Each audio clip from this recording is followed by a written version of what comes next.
parti la semaine dernière avec Mélanie Laurent et des représentants de Fish Fight dans le golfe de Gascogne à Saint-Jean-de-Luz pour découvrir aller un peu à la découverte de la pêche artisanale en France. On a rencontré une femme pêcheur, ce qui est déjà exceptionnel en son cas, qui s'appelle Anne-Marie Vergès et qui pêche le merlu à la ligne.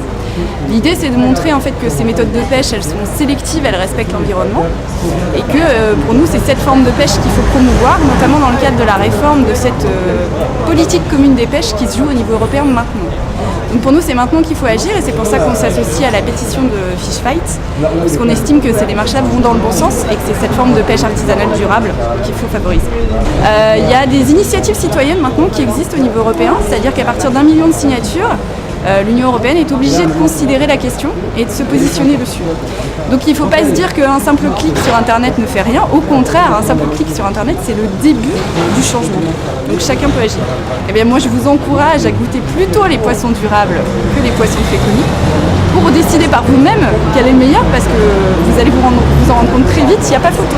Alors il faut déjà regarder la provenance du poisson, généralement c'est local, la méthode de pêche qui doit être sélective, donc de la ligne, de la palangre, qui est une ligne avec beaucoup d'hameçons, surtout pas du chalut, du gros filet. Et puis la période pendant laquelle il est pêché et se renseigner sur la période de reproduction. C'est à peu près les 3 critères qui vous permettront de vous faire une première idée.